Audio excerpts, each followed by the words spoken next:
What's up, everybody? I know this is a little bit new. I'm not normally here at 3 o'clock in the afternoon. 3 o'clock, mid-evening, mid-afternoon. It's 3 o'clock. I keep saying it's 3 o'clock because I'm normally not here. Like, I just took my do-rag off maybe about 20-something minutes ago, I would say. Yeah, 20 minutes ago. That we don't like to lie to people on the internet, so I'm gonna tell y'all the truth. This is very last minute. Semi-spontaneous, though this has been anticipated amongst my community for the last couple of months, but we finally made it happen, y'all. So let me zoom in real quick. I just got done moisturizing, so if my skin looks like crap, keep it to yourself, mind your business. Make sure everything audio-wise sounds good. Okay, my mic sounds good, my Bluetooth, I can hear myself breathing in the monitors. My guest is getting himself all ready and situated, looking all beautiful as always. Welcome, everybody. It's 3 o'clock in the afternoon. More specifically, it's 3:14 Eastern Standard Time. Onto interweb, unless you're grounded and you took your phone and your folks do not know about it. But anyway, I have a special guest this afternoon. I'm used to saying evening. This is an activist, a content creator, one of the biggest content creators, I would say, in the TikTok space realm. Nether regions. I don't know what else you want to call it. Oh, thank you. I appreciate that. Thank you, Amethyst. I don't think I look gorgeous. My hair is kind of wet because I did this weird thing with conditioner to get myself suitable and applicable to the people. But we got it kicked off today. So before we get into me introducing my guests, I'm going to drop the intro real quick. They threw my ancestors in the ocean. Now we became the new wave. And we're about to drown this system. Every time I go in, every time I go in, every time I go in, boy, I'm jamming. Every time I go in, every time I go in, every time I go in, boy, I'm jamming. I'm a kid, I'm a kid, I'm a kid, man. I'm jamming. I'm a kid, I'm a kid, I'm a kid, man. I'm jamming. Welcome, everybody, to the Kid Casper podcast. I'm your gracious, beautiful, blessed, beloved, and black host, the kid that they call Casper. The KID in Kid Casper stands for that king of development. I'm that menace with the melanin. Reject me as I am, as long as he's still relevant. If this is your first time tuning in today and checking me out, seeing my goofy face after after moisturizing and everything like that, hello, I am the kid that they call Casper. I'm a Christian raptivist. Yes, rapper slash activist. I love Jesus. I am super far from a pacifist. You know what I'm saying? I'm a Christian content creator, graphic designer. I like to, what's the word? I like to make white people uncomfortable. I've been told that that's like a doctorate I have. You know what I'm saying? My favorite salad dressing is white fragility. I eat that up at the end of the day. Graphic designing, video editor, taco enthusiast, getting my coffee in today because, coffee is essential and we're trying to preserve as much life as possible and hope nobody gets their feelings hurt. Today, my guest this afternoon on this lovely Thursday afternoon, you know what I'm saying, is, what did you say? I eat colonizer tear. How do you eat tears? I think it's a liquid. I don't know if you can necessarily chew on a liquid, but then again, I've met people that chew ice cream.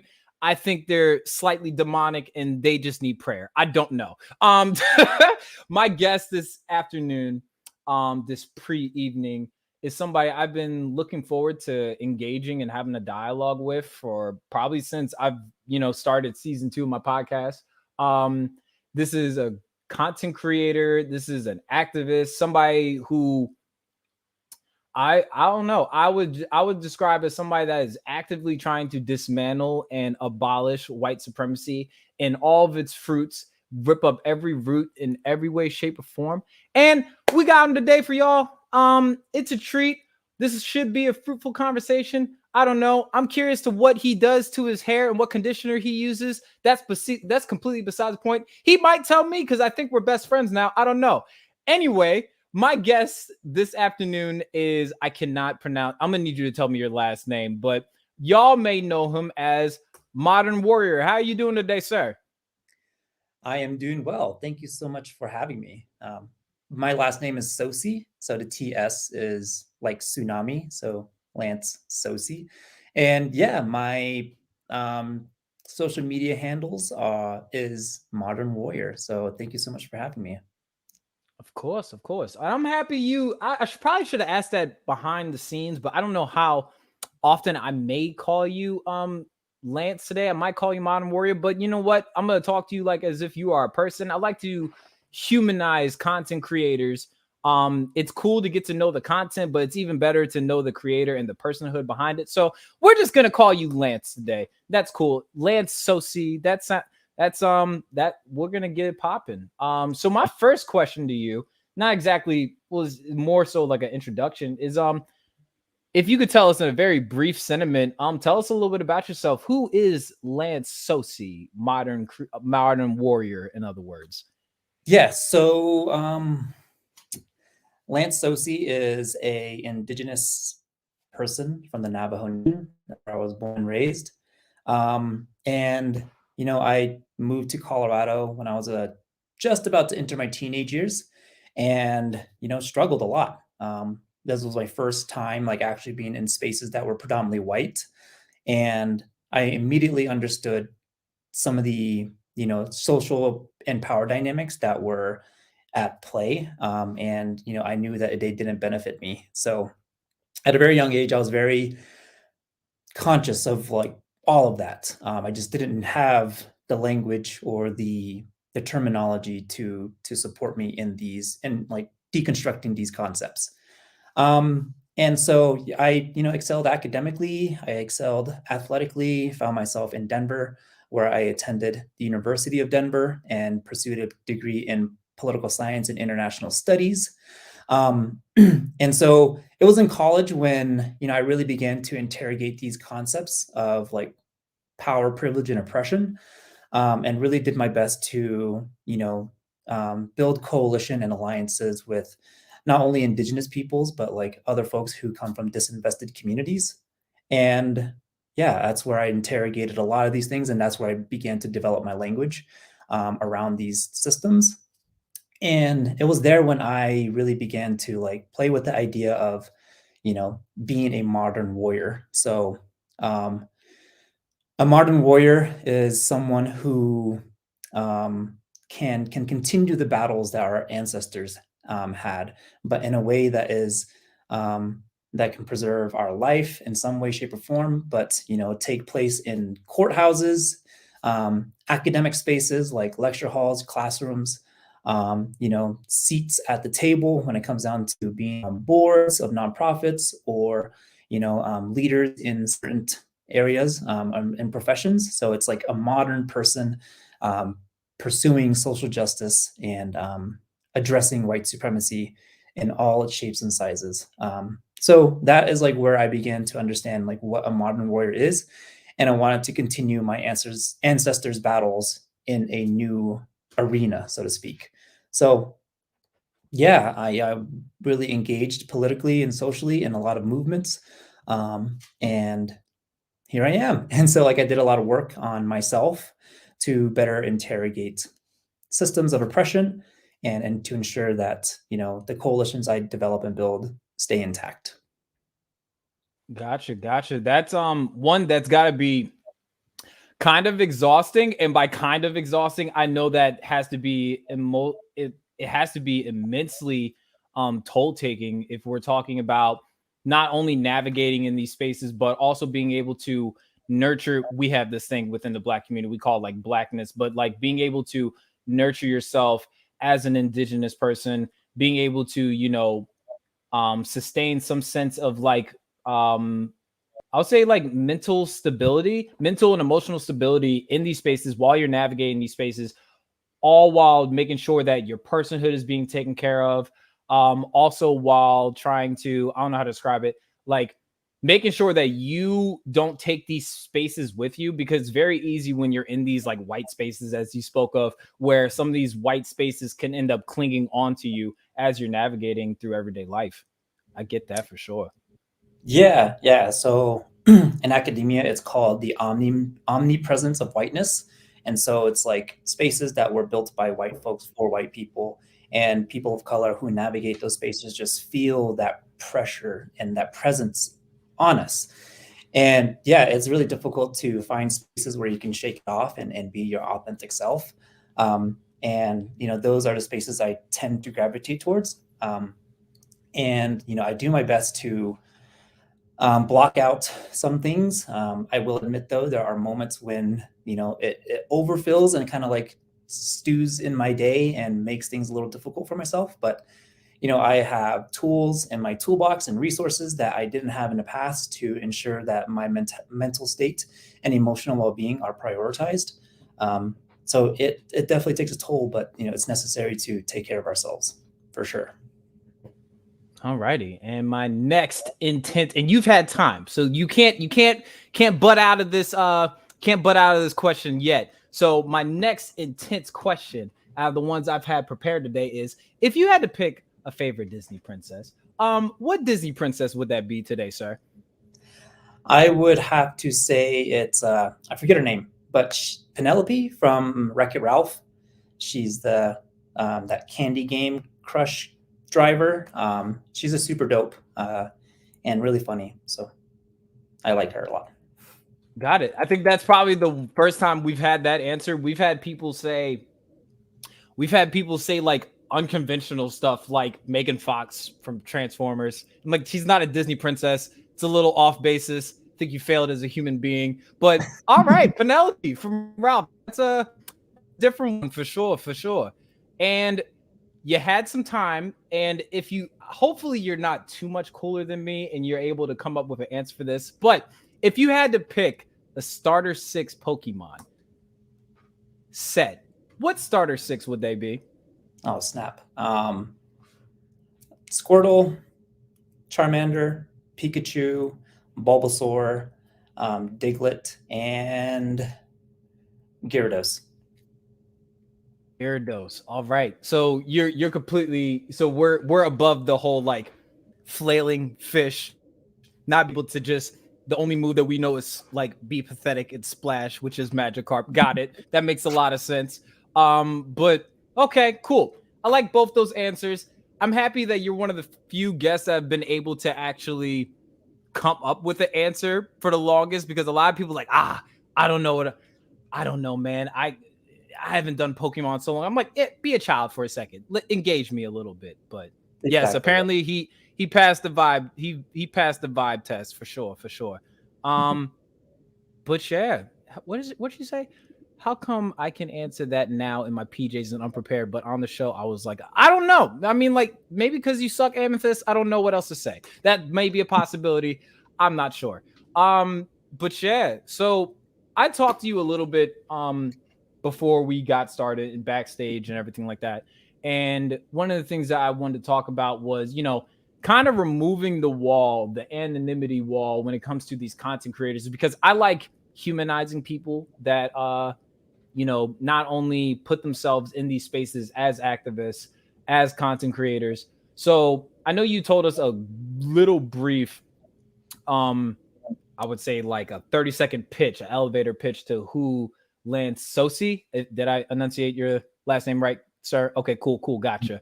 Tell us a little bit about the early stages and development of who Lance Tsosie is. So as far back as you remember, I don't know how old you are because you look like you drink water and mind your business. So I don't know what your age is. So you age pretty well. That's good to see. But tell us a little bit about the early stages of your development, man. Yeah, so like I had mentioned, I was born and raised on a Navajo Nation in Arizona. And the first 11 years of my life, my family household did not have electricity or running water. So I grew up very different than a lot of people, right? I did my homework by kerosene lamps and by flashlights. I would actually get in trouble for burning out so many batteries because I would read throughout the night. And so I grew up really, really rough, not in a rough that's like in a bad way, but like, I know how to take care of myself. I know how to, roll up my sleeves. I know how to work hard. And yeah, I'm really, really tough. And so, I grew up with that mentality, you need to get up and do your work. And you have to put in a hard day's work in order to feel good about yourself. And then, I grew up traditional Navajo. So my family still participates in our, traditional ways in ceremonies. I was curious about what your tribe was because I did not want. Do you know you have a Wikipedia page, by the way? I was like, why is there? I don't know how accurate this is. I'd rather just ask them and be respectful. But okay, so it is Navajo. Gotcha. Yeah. So I am Navajo. So yeah, I went to ceremonies as a young kid. Participated in the best way I can and learned as much as I can. And I'm still learning the ways of our people. And yeah, that's where my worldviews took shape. That's where I understood how to be a human. I grew up in a space that had no fences, no backyards. Stop. And so like it was very wide open. And so for me to come to spaces like this now today, it's really hard for me to kind of like conceptualize how people grew up like so confined. You can't go on someone else's yard. You can't, there's certain places you can't go. And so it was really difficult. So I was very connected to nature in that sense. And then I went to school. That's where, like I had mentioned before, things started making themselves more prevalent and more noticeable for myself. And I questioned it, but not hard enough because, everyone else who was predominantly white, it was normal. And so it was hard for me to kind of like go with the flow, but I had to for my own survival until I got to college. And yeah, when I was in college, I was very critical of my studies. I always prioritize, critical race theory when it came to my personal research, and all of my studies revolved around the sovereignty of the Navajo Nation, politics. So, yeah.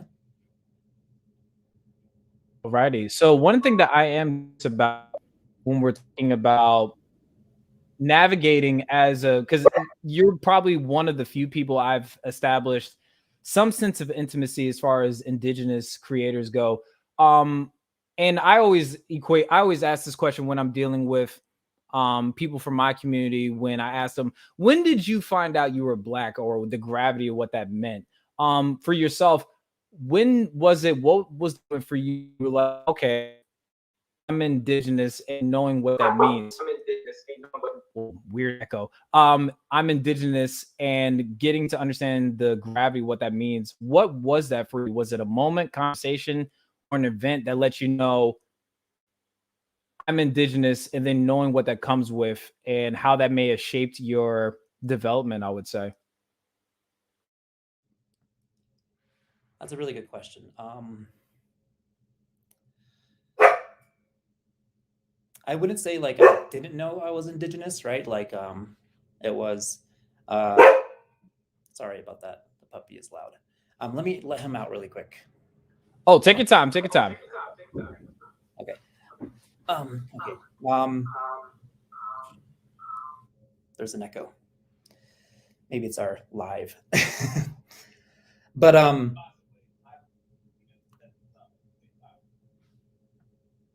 okay, so All good, brother. okay. That's a really good question. I think like I didn't know I was Navajo until like I was 9, or Native until I was 9, you know? Like, man, it's hard to question coming out with the big ones. I always knew I was indigenous, but I didn't know that my lifestyle and the way we did things was different until like I was 9 years old. You know, there were some I was introduced to, you know, teachers who are white, and they would, you know, Teach for America would come through to our schools and you know, be there. So like I knew white people were out there, but it was nothing, you know, they didn't live on the Navajo Nation. So it was not until like I moved off that it was very prevalent. And yeah, there were just some things that like we did differently, you know, like our culture, our language, our ways of thinking, our indigenous ways of knowing. So it's hard. I'm stumbling on that, but that I don't know. 9 years old is when I first saw came to realization that I was indigenous.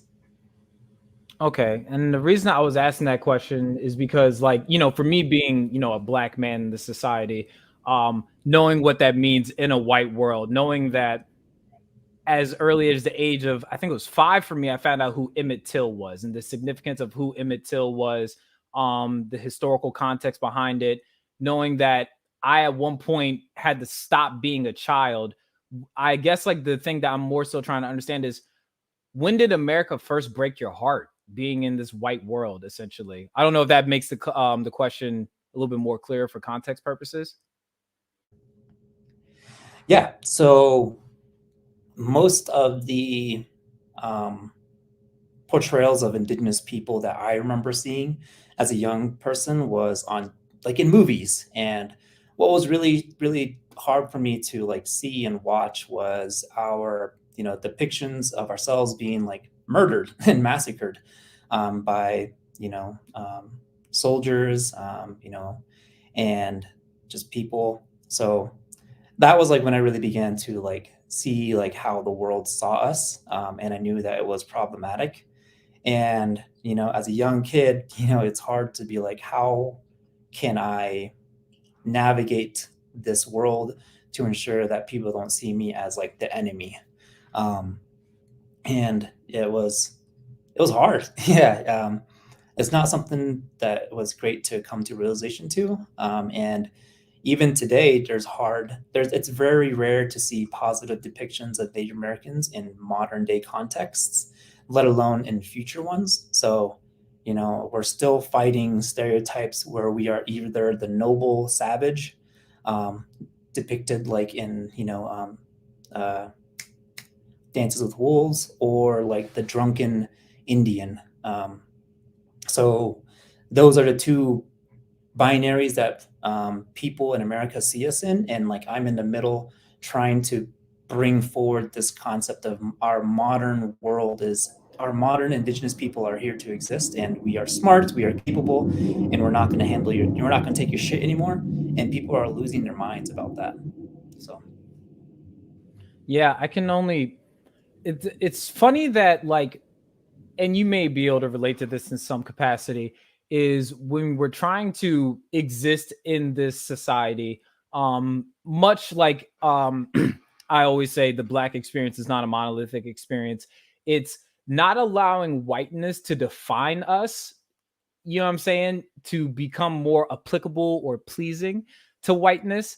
I've noticed that a lot of times that with shows like Blackish and shows like in different movies where they get an idea of the depiction of the Black experience, they think that they know what it means to be Black. In your case, you know, like I said, I don't really have much representation as far as indigenous existence, but that's got to be frustrating because people rather see the depictions that America with 3Ks comes up with essentially to what it means to be an indigenous person. But then also being able to grow as a person and find out who you are, what you like as a person, and every sense of that. That's got to be exhausting, to say the least.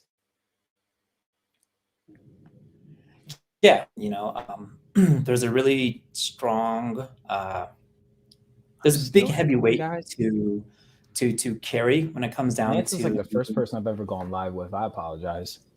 It's okay. Oh, and I forgot to mute myself. We're just doing great. You know what I'm saying? My bad, brother. All good. Technology is great and difficult at the same time. Yeah, so there's a huge weight when it comes down to how Native people today need to carry themselves. It's we have to work hard to live in this society that wasn't built for us, and we have a responsibility to the communities we have at home. And then there's stereotypes that we need to break, or and ways to like uplift our people. And there's a really strange, difficult weight behind that, and to like have it's a lot. It's really, really a lot, and it's not fair, but it's there. And so, are you familiar with Avatar, or with Let's please clarify. Are we talking about the blue people, or are we talking about the Aang, the Last Airbender Avatar? I'm talking about Aang, the Last Avatar. I'm talking about Korra, the Legend of Korra. Yeah. So Aang's son feels this super strong responsibility to continue on, the airbenders. That is how indigenous peoples feel like today. We Break that down for me. What you mean by that? What's that again?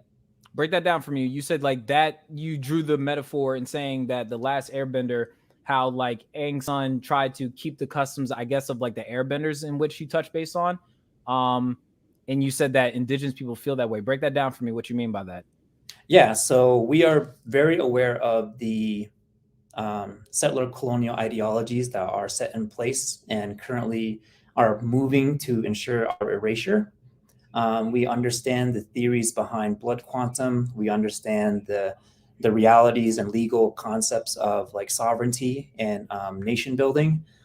And yet we have to, do our best to ensure that our languages, our cultures, our people are moving forward.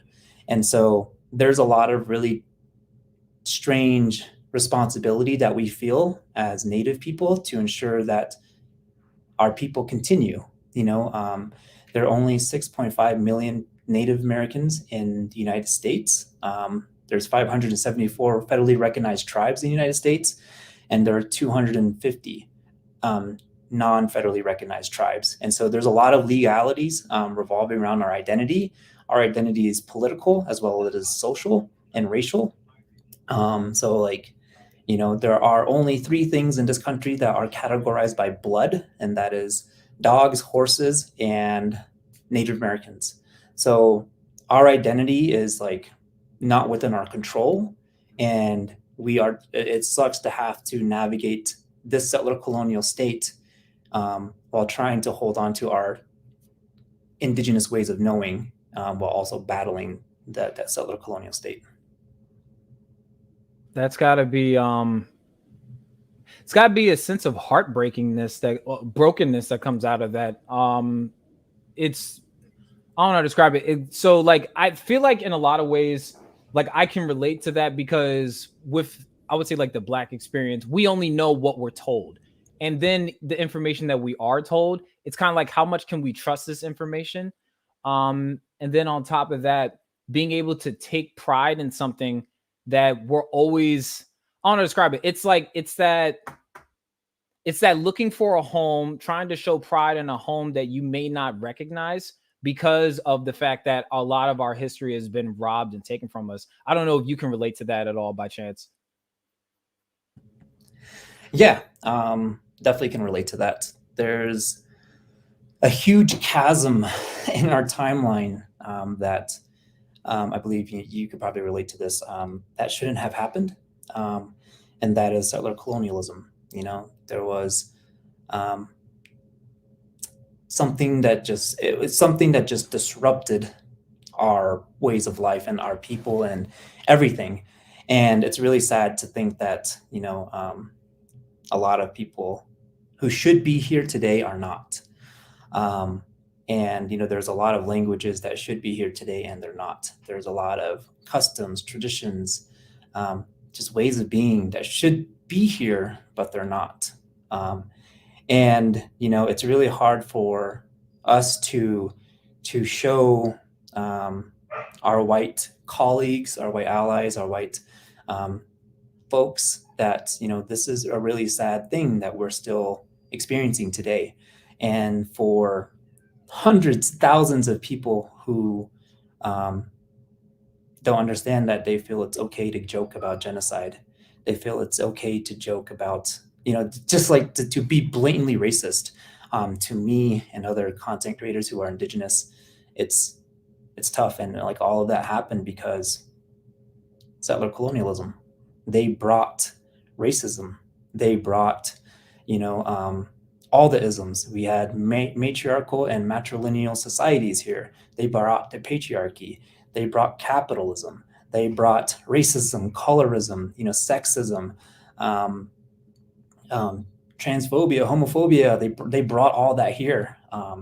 And really trying to teach people to unlearn those things is really difficult because somehow, some way, those people who brought it convinced everyone else that that was the way the world works. So, yeah. And there's one thing that I'm curious, and like I said, I feel like everybody has their own different thoughts on this, just because, as I mentioned before, the Black experience is not a monolithic experience. One of the most frustrating things I have to deal with as an activist while navigating in these white spaces and almost trying to get white people to be less white. I don't know how difficult or easy that is for some people, but when we talk about the very disparaging things that we go through as a people, like we mentioned, police brutality, redlining, gerrymandering, all these things that are the fruit of white supremacy, people point to stupid things like black on black crime, which does not exist. They talk about the drugs and the opioid crisis in our community. I do know, and I'm not saying this to like stigmatize, I know that like every community has their own disparities and everything like that. I've noticed that many times, even in your content, when you're speaking of the very things that white supremacy has afflicted your community, they often point to, oh, the drug use, the alcohol usage. Can you speak a little bit of that when we're talking about, I would say, like the indigenous experience, how colonialism or white supremacy played a part into the very things that impact your community to this day? Yeah. So, the indigenous people who are alive today are survivors of genocide. And, along with that comes the pain that our ancestors saw, right? You know, and so with that pain comes trauma. And so with each generation that passed, or continued on, trauma was put in our DNA. And we as a community, as indigenous people, were slaughtered, were removed from our homelands. We were forced to speak English, forced to take on a different religion, put into these boarding schools where large numbers of children died. And then the government decided to decide what Native American means. That caused a lot of infighting. And so all of these, traumatic events are happening, and you put people in situations where they're not able to advocate for themselves, are not accustomed to the systems that are currently in place, are in communities where resources have been removed or not even offered. And, and then you add on all these trauma, and you add on, a sense of hopelessness. And, like anyone else, if you are put in that situation and you're struggling, sometimes the only way you can cope is to numb yourself. And so, that is a form of white supremacy. And yeah, it's just unfortunate that we have to deal with that. Yeah. So, a little bit about myself, and this isn't a way to stigmatize you at all, because like you said, these are responses to trauma. So I myself, I'll be 10 years sober from alcoholism next year.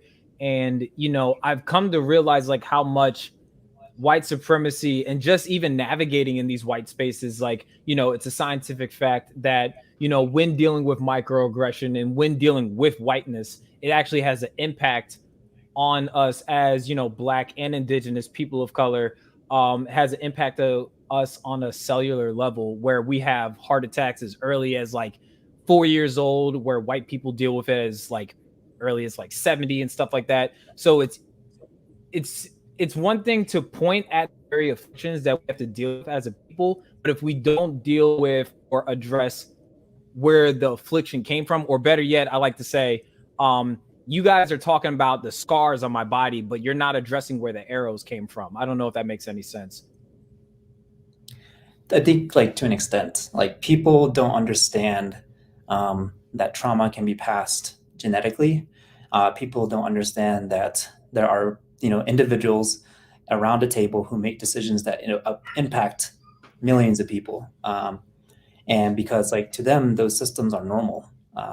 That is normal to them, and they're okay. I mean, like, they come from, a history of kings and lords and dukes and whatever, like whipping them to like pick wheat and then like taxing them, and and they were like, okay, cool. And like if you broke the law, you were thrown in dungeons. It's like that's where they come from. And like if you were not accepting a real religion, you were tortured until you accepted it. That's the Spanish Inquisition. So like that's where their worldview comes from, and it's normal for me to see them as accepting of it. And it's really interesting.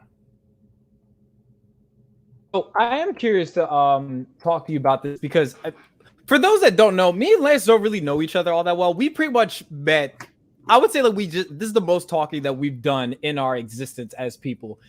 So Lance, I've listened. I told you this like when we first got started, and a little bit during the intro. But I myself, I am a disciple of Christ. I am a Christian by choice. Nobody threw my faith on me, essentially. But I do know, and one of the things that I do within my activism is going in these like religious institutions and try to teach people to decolonize their theology. One of the things I always say is, the gospel wasn't found in a Vatican, which is Catholic, or Catholicism. It's African, because it's historically like roots of Christianity go back as far as Ethiopia goes, but we do see where in which that Christianity has been inseminated by whiteness and white supremacy. And one of the things that I talked about with Amethyst, who I had on the podcast a couple months ago, we talked about like these charter schools where, indigenous children were, kept slaughtered, killed, brutalized, essentially. How, I don't know if you talked about this in length, because you have so much content to kind of comb through, my brother. But talk to me a little bit about, I don't think people get the idea of how much, when I say American Christianity, because it is our history, there's something that we can't get away from. We can say something has good traits, but we can't talk about the good traits without and ignore like the bad things that came of it. Talk to me about what American Christianity has done to your community and the impact it has had on you specifically. Yeah. So American Christianity and Catholicism are behind the boarding school and residential school movements in the 1860s and before that. And so, nuns and priests were the ones who were educating Native people and Native kids during that time. They weren't only educating them, they were beating, physically assaulting children, sexually assaulting them, raping, and even murdering them. And so, with that understanding, I can't look at those religions and look at them in a good light. I understand that they do well, and they do good in some contexts. And so when people, when people learn that I'm not born again, they impose their ideologies on me, and I have to calmly and respectfully decline their offer to join a book club. And because there are ideologies and concepts of my ancestral heritage that I feel a responsibility to hold on to and continue. And so like I I bite my tongue, and sometimes I don't, when it comes down to Native people who are baptized and or born again, who try to preach to me. I adamantly sometimes fight back, or not fight back, but interrogate their beliefs. And because there's an understanding that, like, yes, it came from Ethiopia, but it wasn't here. So like that's what I try to emphasize when I'm talking to youth, adults. Sometimes I get in trouble, and that's fine. But I can't, with a good heart, accept it personally. I'm not saying people are bad for doing it. I just believe that had my ancestors been alive, and if they saw me accepting that religion, they would probably be a little disappointed. And I know I get in trouble all the time for this, so like I'm okay talking about it, but that's just where I stand. There are traditions that we have that need to survive, and they're going to survive through me. I understand that. And I think like one of the things I always tell people, especially when it comes to my faith, like, I'm unapologetic about it. I don't impose my faith on other people. That's why like I don't mind talking about it. And I think like the biggest thing that, as you just listed, is the fact that it was thrown on your people in a lot of ways. And not even that, if it was really, really pure, one would want to come to it as if there was an invitation, opposed to, we're having this party, you're going to attend it, and by any means necessary. And unfortunately, it became at the expense of many lives. It's many too much more to count. And what ends up happening is we have this, I would say, this diluted version of what the gospel actually is, and we end up seeing what it is today. I always tell people American Christianity birthed this country. American Christianity sustains whiteness in this country, and a lot of the things that we see today are fruits of American Christianity. So I definitely understand your reservation and your hesitancy to even want to engage it, or you may be even weary when somebody says, "Hi, I'm a Christian," because the first thing I ask, especially when I'm navigating these spaces, when somebody tells me they're a Christian, I'm like, okay, to what standard though? And if so, is your Christianity like what stormed the Capitol? Because the church did storm the Capitol. Let's be very clear here. Or is your Christianity tied to the spiritual being where it believes in nurturing one another, being peaceful and loving one another, opposed to using it as Christianity really is just tyranny in a sense? Yeah, yeah. I ask people, it's like, are you a Christian or are you Christly? And so for me, folks who are Christly act out of love and compassion and empathy, and understand that the root of spirituality is, we need to love each other. There's a common bond amongst all of us, and finding that commonality is necessary, because I've run into folks who are Christian, storm the Capitol types. They're not fun. No, And not at all. We probably know a couple of the same people, but yeah, absolutely. yeah. So Christly over Christian. Absolutely.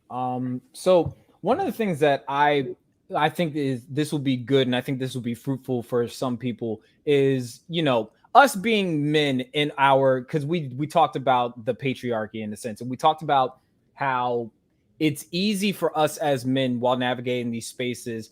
We're still on the upper echelon as far as the hierarchy goes. So for me, being a black man in the black community, I'm still on the higher up of the I would say of the food chain when it comes to my community. You being the same, being an indigenous man, but you're still a man in that space.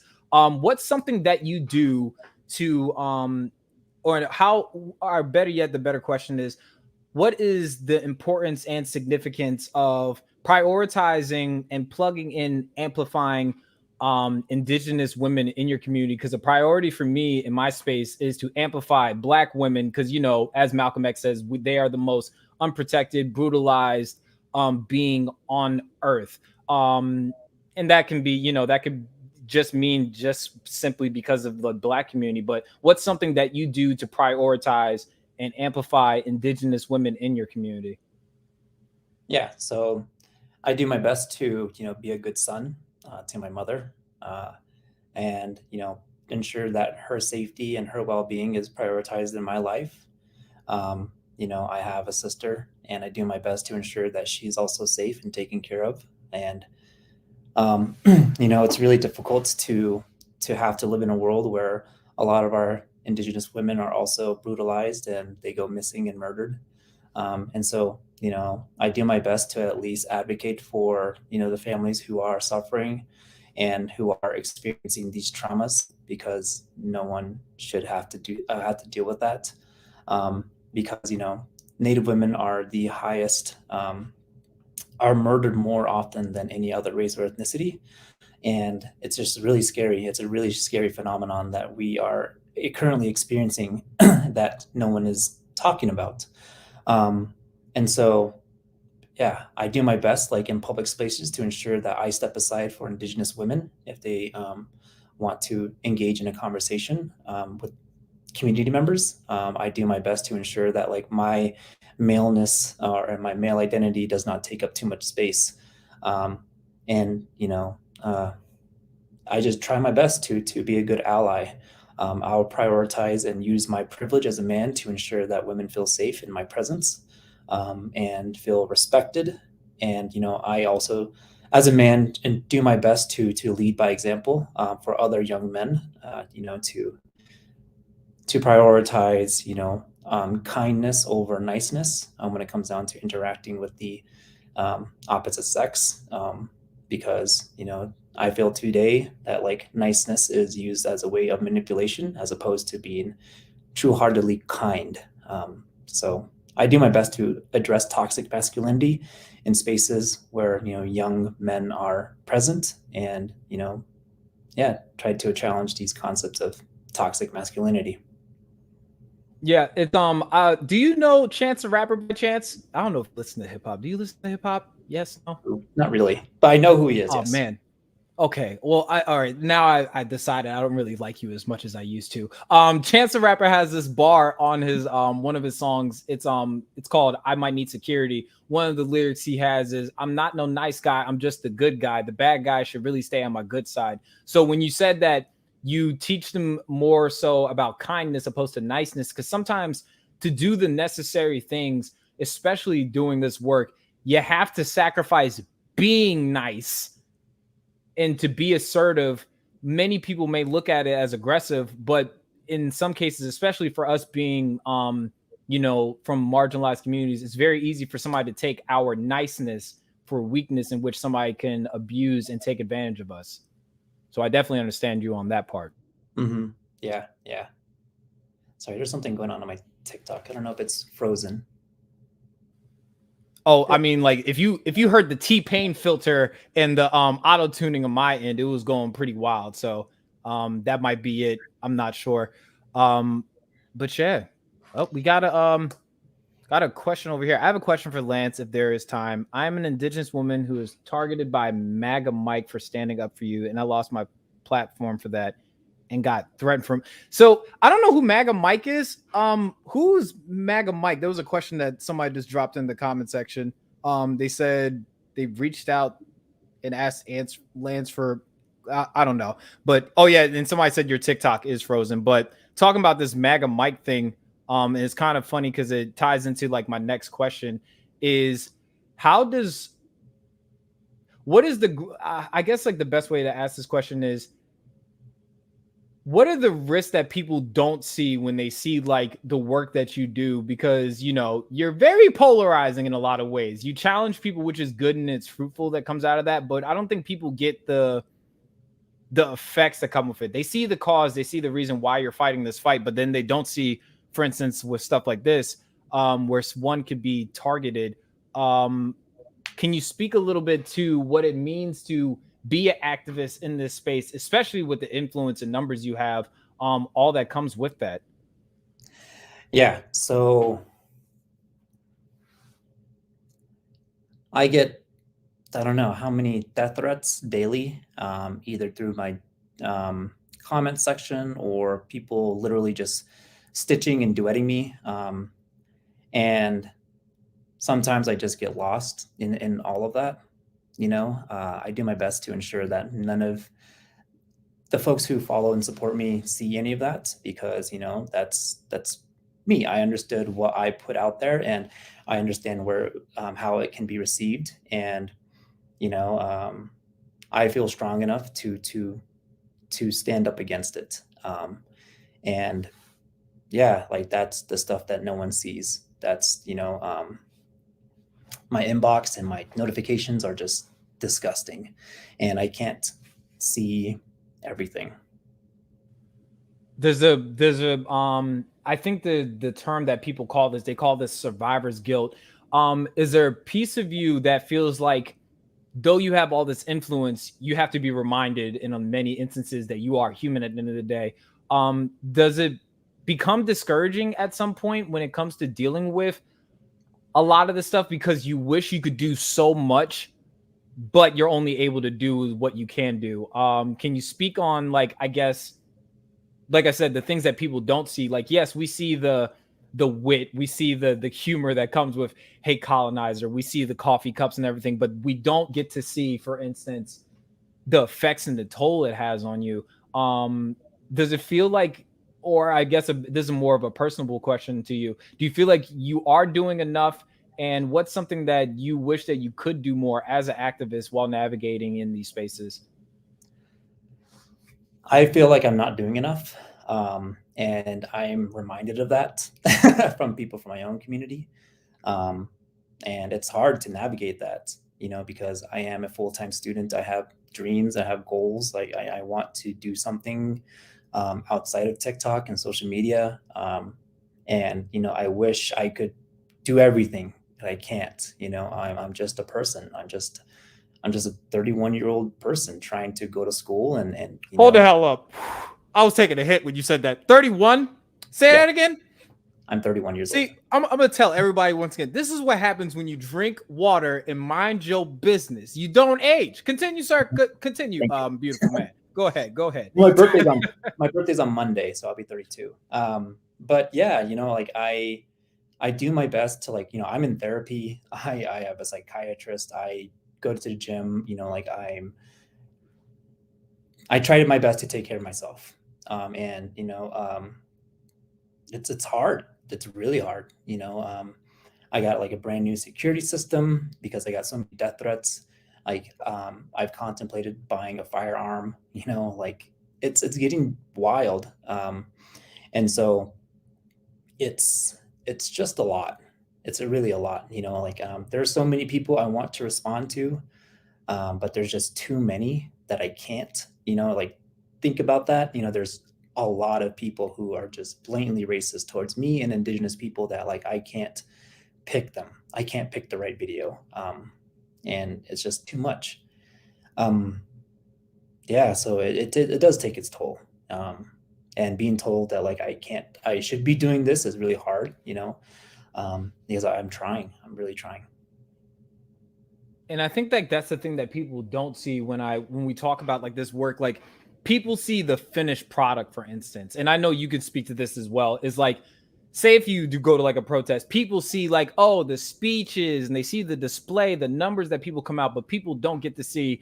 You look like you work out. I think you work out a little bit just from the muscles that are kind of popping out of your hoodie and everything like that. But people don't see how many reps you have to do, the conditioning you have to do. And when we talk about muscle, we got to put it in our brain real quick when we're talking about the emotional and mental conditioning that comes with that. And then just like working out, you know, for you to get swole, there's turbulence in my shirts. I don't really have a lot of muscle, but people don't get to see, for instance, like the soreness that comes with this work because, yeah, I mean, like they get to see the finished product, what you put out there, but they don't see, for instance, when you're saying like these death threats, they don't get to see the effect that it may have on you emotionally, physically, mentally, spiritually, whoever you pray to or you seek refuge in and everything like that. They don't get to see that. That's a sense of sadness that comes out of all of that is what I'm pretty much hearing from you, my brother, for real. Yeah, it's pretty sad. You know, like there's a lot of goodness in it. You know, like there's a lot of people who are rallying behind my message, but then there's like just as many people who are against it. You know, so it's like it's very interesting because like I am very polarizing. You know, like I don't cater to white supremacy, and I use that instead of fragility. So yeah, I polarize people and make them think. And you know, but at the end of the day, they're talking about me, and that's important. You know, because that's the goal. They, you know, every time they think indigenous or Native American, like I'm gonna pop up in their head, which is great. You know, um, so yeah, and like with that comes a lot of, you know, sadness, and like, you know, there are many people um, in our history who advocated for, you know, the things that we are currently advocating for and had to adhere and like face what we face. You know what I mean? It's still happening. It's still here. And what we are trying to do is just hold up the mirror for people in America to understand that they're perpetuating this violence still. Yeah, and there's something that I heard a quote somebody say that haters and appreciators pay the same price of admission.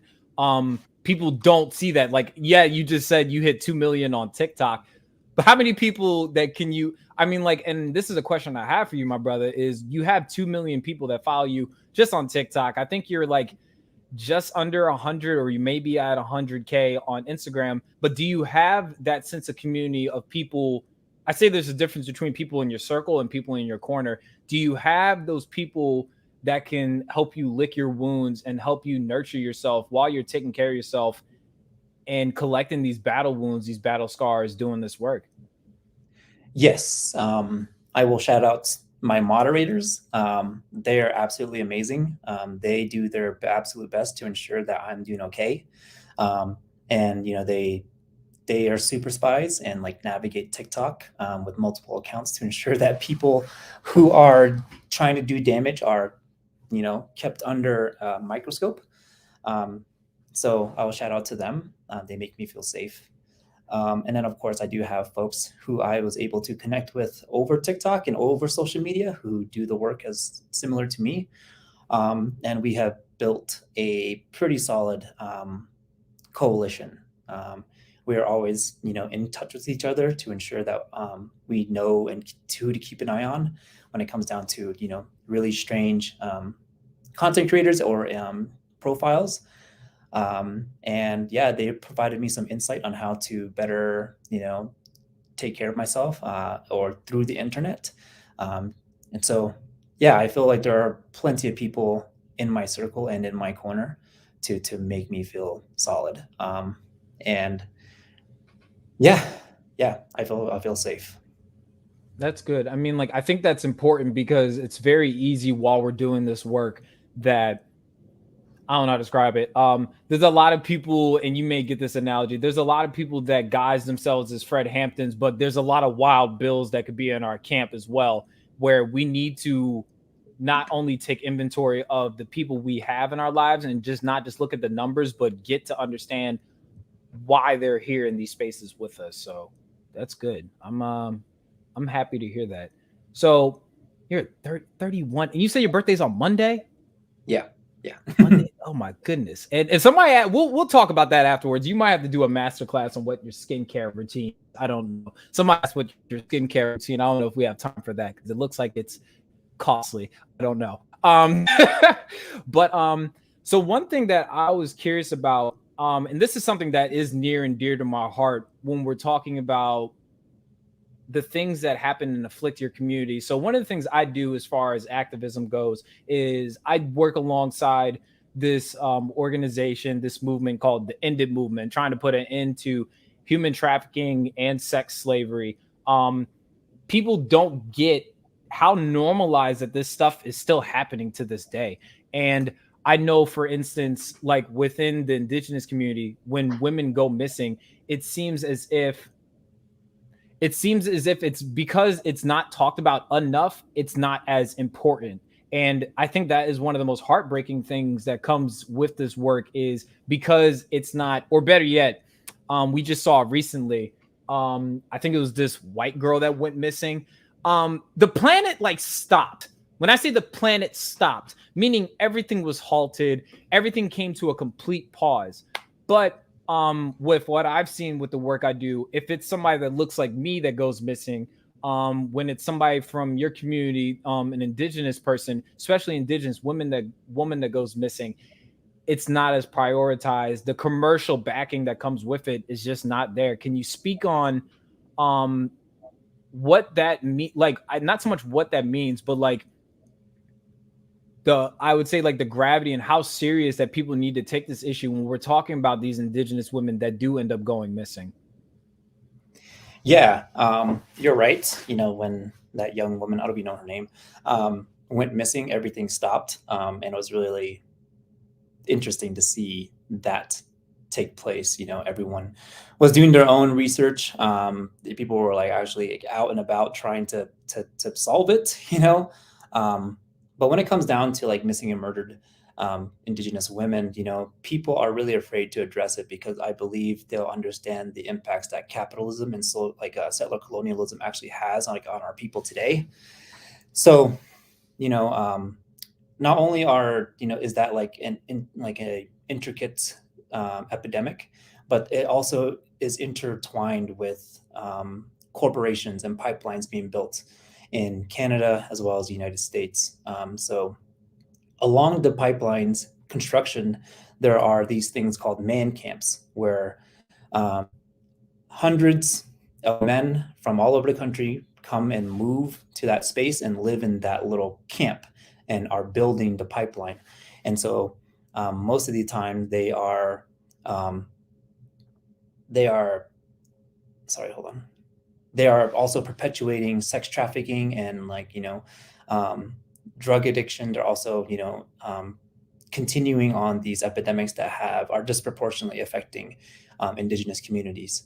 And so when people begin to understand that, they'll really begin to understand and critically critique the pipelines and corporations who are, you know, allowing these things to happen. And so I do believe that like there is a strong corporate motive and capitalistic motive to ensure that these stories stay hidden. And yeah, I do think that I think we saw Enbridge do a really prime example of, you know, paying the Minnesota State Police $500,000 to ensure that the pipeline is built. And like upon its completion, they would also throw in another couple $100,000. And so, you know, so they're being incentivized. And it's interesting to see corporations acting in a way a private citizen can, and swaying the police department. So, you know, it's scary that like a corporation from another country can do that. It's going to be interesting how in the future things are going to play out, especially when it comes down to cops in America. We understand that there is a drastic reality that, you know, police brutality is tenfold or something along those lines for communities of color. And, you know, and our politics are becoming more and more bipolar and polarized, and things are going to get a little interesting now that we know that corporations can have a a playing hand in how police departments handle their business. And it's funny because, like, well, it's not funny at all. So let me remove that term out of this engagement of hermeneutics for purposes. I don't think people understand how much, and as you said, the capitalistic ties that come with it. I have some statistics I can provide you today. So, the amount of revenue that we'll just call it is revenue. So there has to be some sense of reason why it's not being halted as it should be halted. The amount of revenue that comes with human trafficking and sex slavery, it triples. It's like we're talking about like cumulative sum from like Google. I think it's Google, Yahoo, and I want to say it's Netflix. The amount of money that, if we're talking about encounters, when we're talking about human trafficking for as far as captives go, encounters range somewhere between like $15 to $20, but it brings up a year sum that triples the income of Yahoo, Google, and Netflix combined. Mm-hmm. And when people don't understand the very communities that are afflicted by this, you obviously understand, but people don't get, once hearing these statistics, like, that is a problem. That is a problem that needs to be prioritized and taken seriously. And it's aggravating, especially with and it looks like somebody gave the name of this the little Gabby Petito, was her name. Like I said, it was a tragedy, but it was resolved, I would say, expeditiously. But we can't even get people to put up a hashtag that says, "Hey, help us find our girls, help us find these missing women." It's upsetting, to say the least. Yeah, it's definitely upsetting, and you could tell who this country prioritizes, and and it became blatantly obvious when Miss Petito went missing and murdered. No disrespect to her or her family, but it's just very interesting, and it wasn't surprising to me at all, and which makes our work more necessary, but also with that, it's really difficult having to carry that responsibility, that sensible responsibility, because like, we're paying into a system that's supposed to take care of us, but the social contract has been broken for many, many years. So, right? Yeah, exactly. So one thing's, and we talked about this a little bit backstage, because you know me, you don't know me, actually, you don't know me from a can of paint. But one of the things I talked to you about backstage, when we're talking about racial reconciliation, Black and indigenous solidarity, the importance of getting our communities to dissolve the tension that keeps us divided. There was an incident, I would say, 3 months ago or so, where, when we're addressing I would say, the anti-Blackness within the indigenous community, and trying to dissolve the wall that keeps us divided. There was a content creator, I think by the name of Lonnie, if I'm not mistaken, in which that she was, sharing and speaking of a anti-Black rhetoric, essentially. There was a moment in which that I would say, like, you asserted yourself and you stepped in, and I guess, like, you stepped in and you, like, covered her in a sense. By covered her for context purposes, you took the responsibility of that. I would say, like, you decided to counsel her or talk to her. That had a big effect on a lot of people, to say the least. A lot of people had a lot to say about it. And I'm curious to hear not only your thoughts about, like, the whole situation, but what came of that, as far as that conversation goes with this Lonnie, if I'm got her name correctly. What came of that conversation, dialogue, and what was the resolution that led you into your decision, I guess, to make, to do what you did? Yeah, it was a very interesting time. So the conversation that was being had, primarily like on native TikTok, was addressing indigenous erasure. And there's a small group of folks who believe that we, the indigenous peoples of these continents, are not the original first peoples.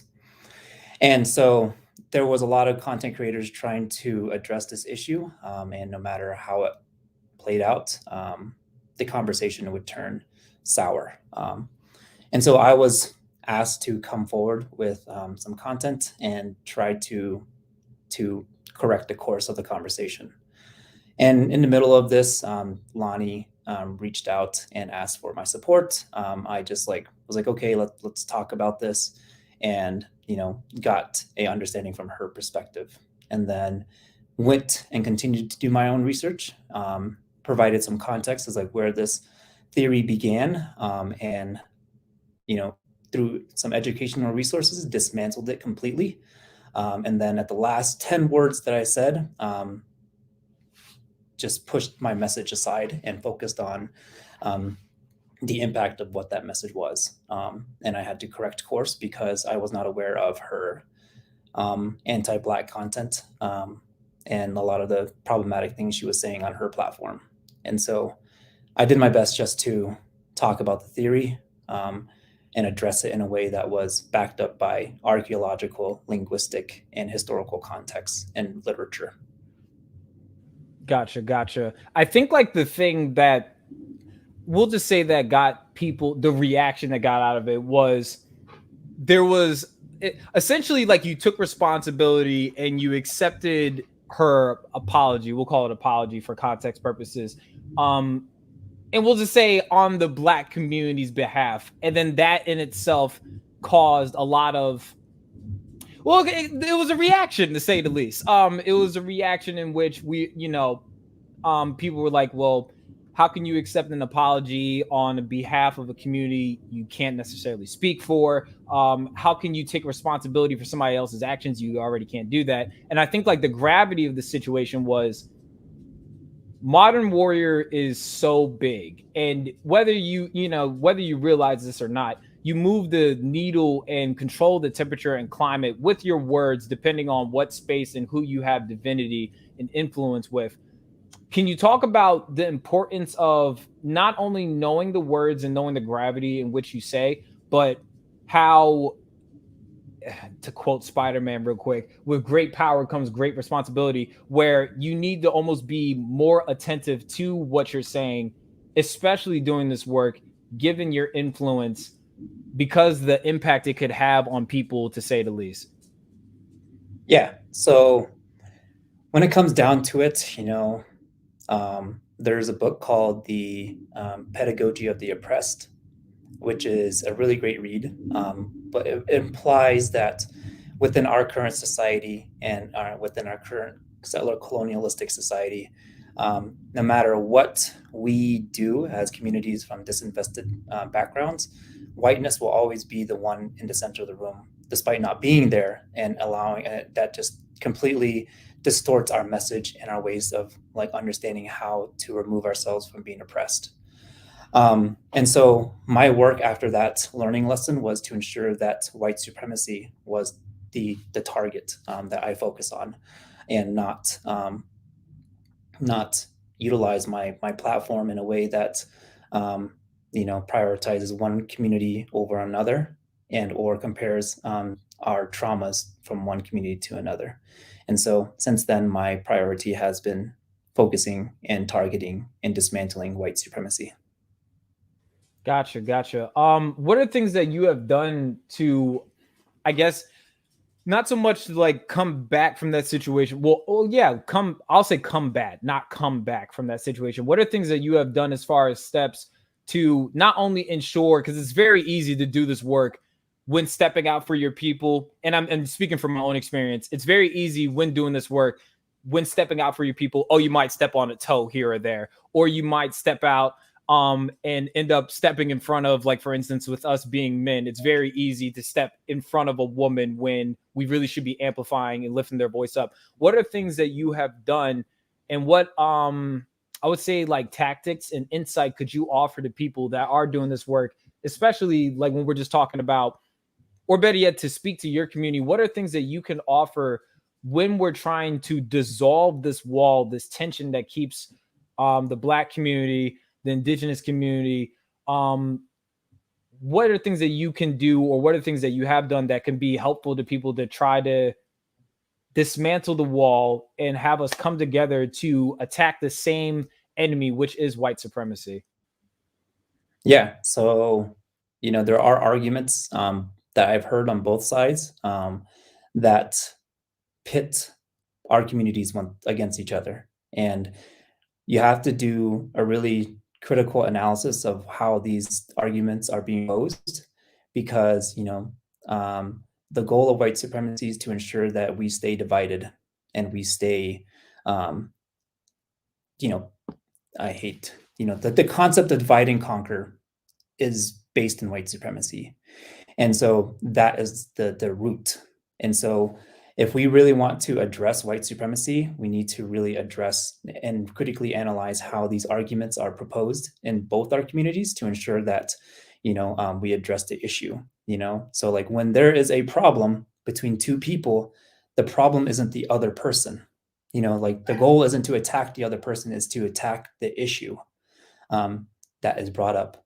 And so in this recent learning experience as well, I really began to understand and try to conceptualize what does indigenous ways of healing and conflict resolution look like on a platform like TikTok, It's because really, one thing to say about that, it's really hard to resolve an issue that deserves a conversation in what, a 3-minute window on a video. And as you just as I laugh about this because as somebody that works with technology all the time, I don't know why the echo was so bad, but it's really, I think like what it also speaks to is we need to get away from the messages and just get into a place like what you and me are doing now, sharing a space where we're able to just have these difficult conversations, open a space where we can have back and forth. A 3-minute window on TikTok never does justice because you'll never be able to get all the words out that you need to get out. no, you're absolutely right. It's not a space for conversations to be had. I do believe that it's definitely, there are conversations that white people are not privy to that are being had on TikTok, and it's really frustrating to be like, yo, like they don't need to know about this. They don't need to know that we're fighting amongst ourselves. And it's really hard to find a space where we can actually come together and have those conversations. Because the way TikTok works, you're either left, right, good, bad, and it's really difficult to ensure that not only is the impact addressed, but there is healing afterwards. So what I'm mentioning or bringing up is like we all familiar with the concept of intent and impact versus impact. People don't seem to address the healing components when it comes down to what unfolds when an impact is negative.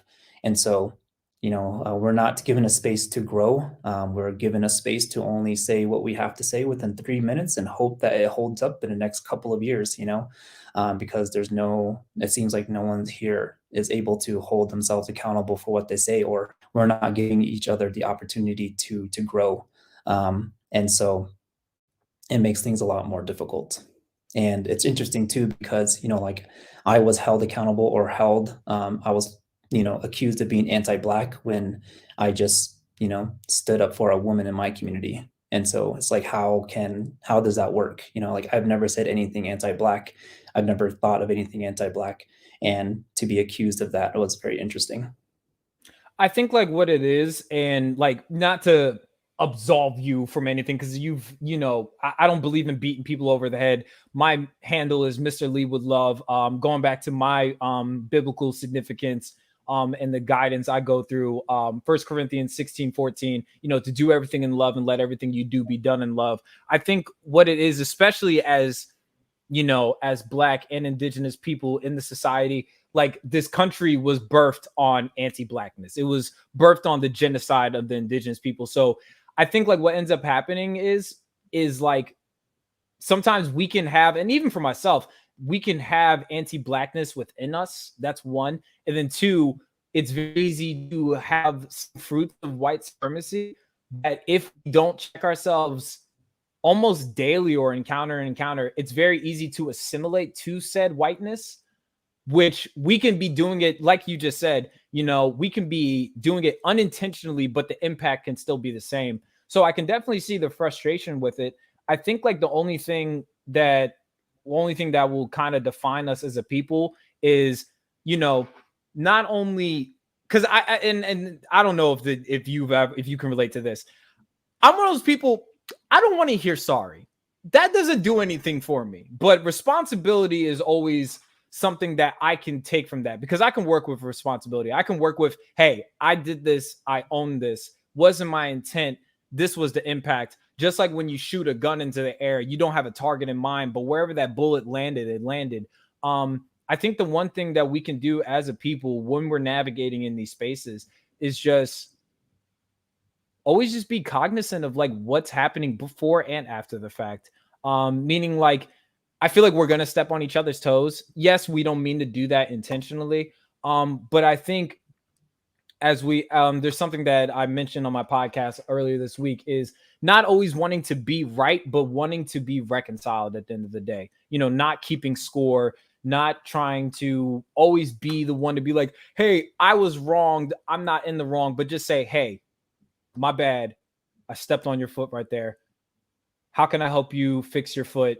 And how can we, after I fix your foot, how can we walk this crusade together to dismantle the very thing that impacts us both significantly? I think that's what the goal needs to stay at the end of the day.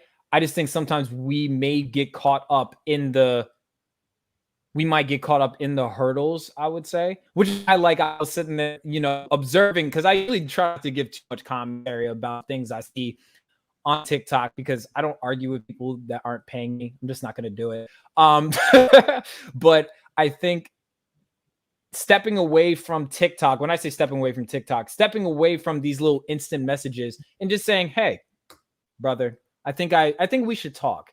And the good thing about this conversation is, yes, it was a public discourse and we're having this conversation publicly, but I think that we need to start, as you said, especially when it comes to white people, it's like, we don't really need to be having these conversations in front of the kids, because then the kids are never going to respect us. I just dropped my phone. Because then the kids are never going to be able to respect us, because we're having this discourse in front of them. We need to do better at shining each other's crowns privately. That way we can stand together privately. And that way it won't look like it's artificial when we're in these public spaces. Exactly. Yeah. Because, we don't want to get in those weird situations where people accuse us of, doing it for, I don't know, what is it called? Just to stay face, or, don't. Is the word you're thinking of, performative. Yep.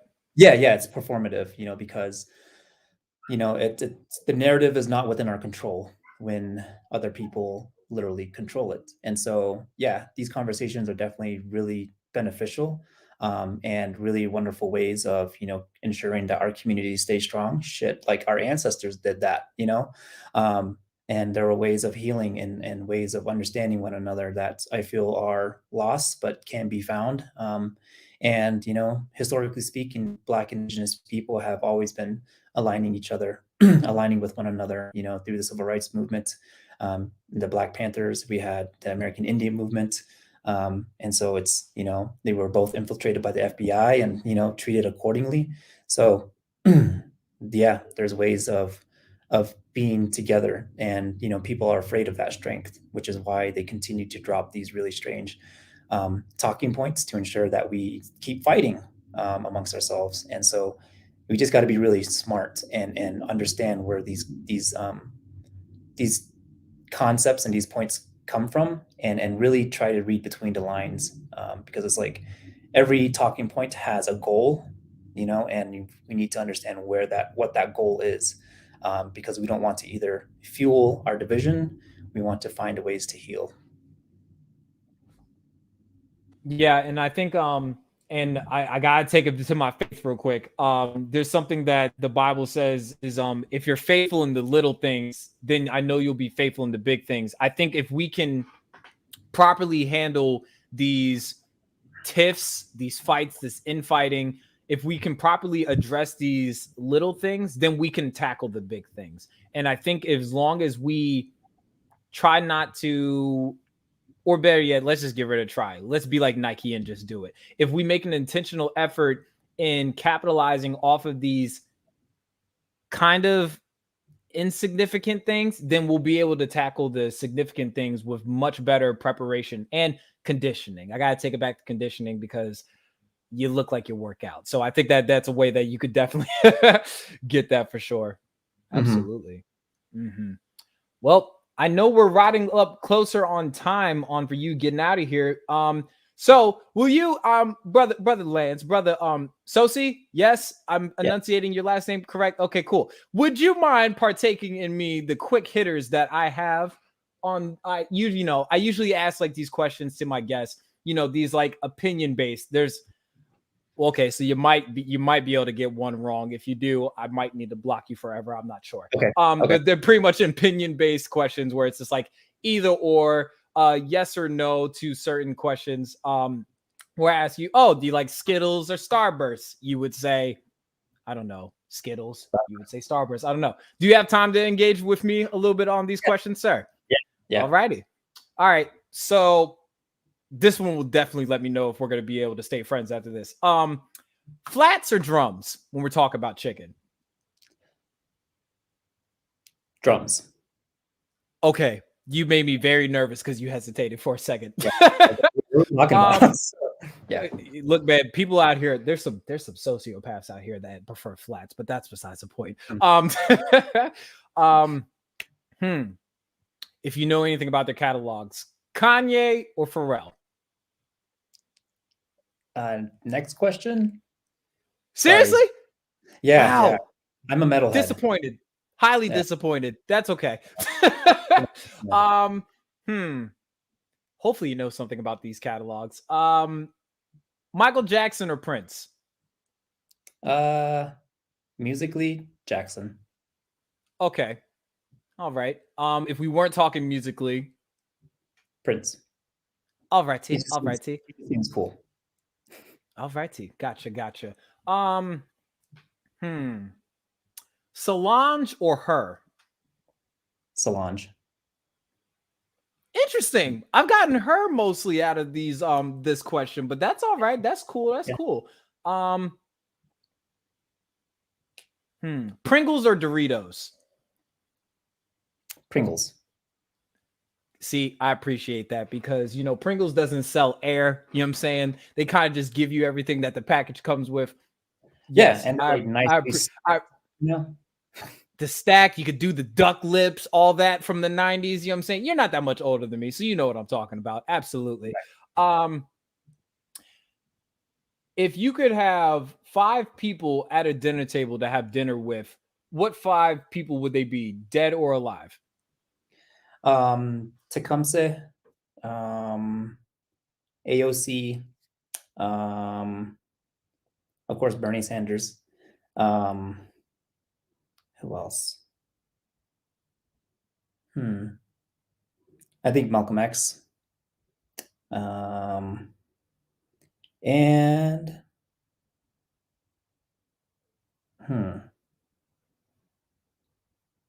my grandmother. All righty. And I didn't catch the first name you suggest you picked. What is could you say the first name I think you said at your dinner table?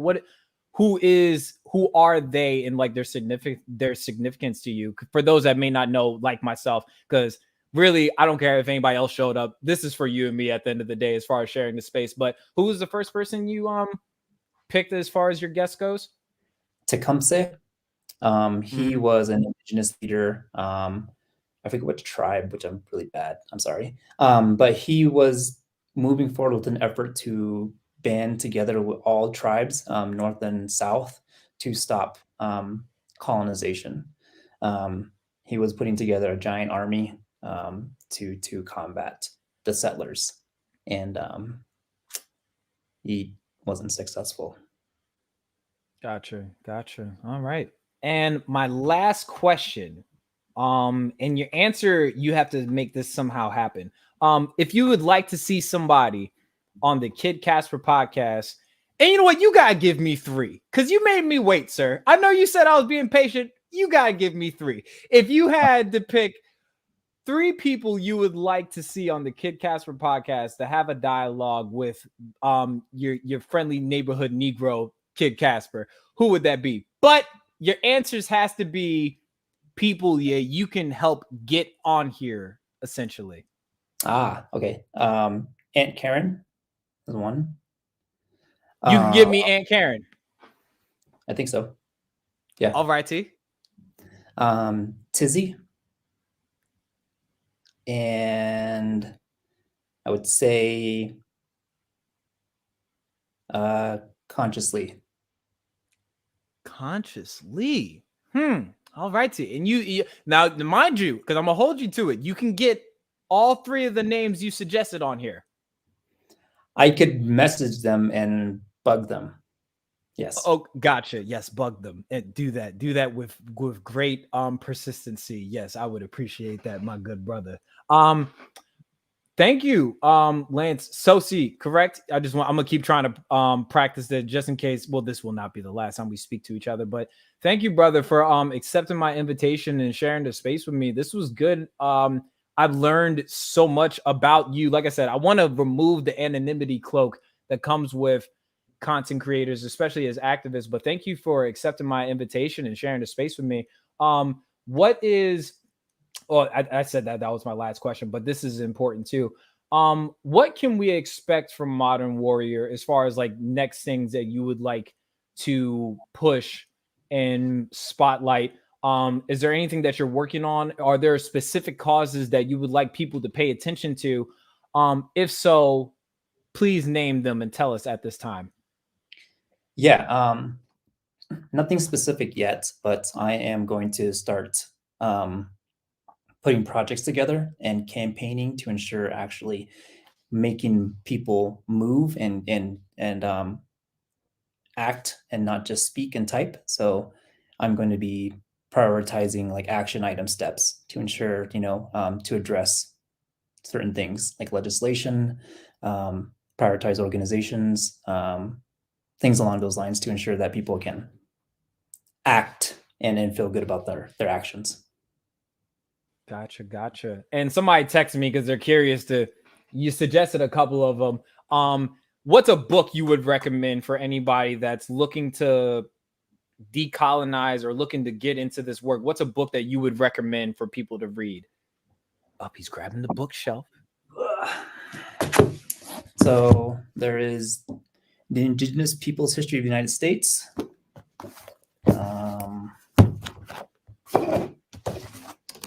Not a Nation of Immigrants.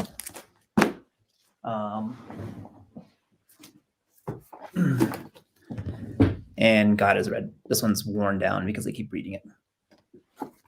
All righty. All right, cool. So, Brother Lance, I'm going to say this again, and I like to give people their, my ministry is giving people their flowers publicly. Thank you, brother, for accepting my invitation.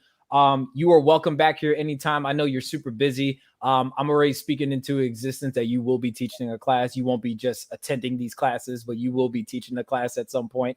You are welcome back here anytime. If you have anything coming up in the future and you would like to just have these conversations publicly, hit a brother up. That won't be an issue. If you want to just engage and just talk about how much white supremacy suck, you got an invitation to come back here too. I do that. Like I said, white fragility is my favorite salad dressing. So I like to get into that a lot. So you are welcome back here anytime. And this was good, man. This was a great conversation. I'm actually really happy that we did this, man. Yeah, thank you so much for hosting me. It was a wonderful conversation. And I'll be back soon. And I hope to also one day teach. And we'll see where that takes me. All righty. Well, everybody, thank you for tuning in today. I will not be having a podcast tonight. Because I already did one earlier today. And, my back of my shirt's a little wet because I had to dip my head in the sink. To get myself kind of situated. But thank you, everybody, for tuning in today. Thank you for being respectful and peaceful in the comment section. Always remember you are beautiful, blessed, and beloved. Raisins don't go on potato salad. Hold on real quick. I got to ask you this before you go. Do you put mayonnaise on peas, sir? No. Yeah, On it's peas? a little weird, ain't it? Yeah, peas, mayonnaise, like the white stuff. Peas, No. your vegetable. No, No. why? It's demonic, ain't it? That don't make any sense. Not one, not one bit. How about and I'm curious to see your face on this. How about condensed milk on avocados? No. We'll does talk that? about that offline. Raisins don't go on potato salad, and Jesus wasn't white. Have a good night.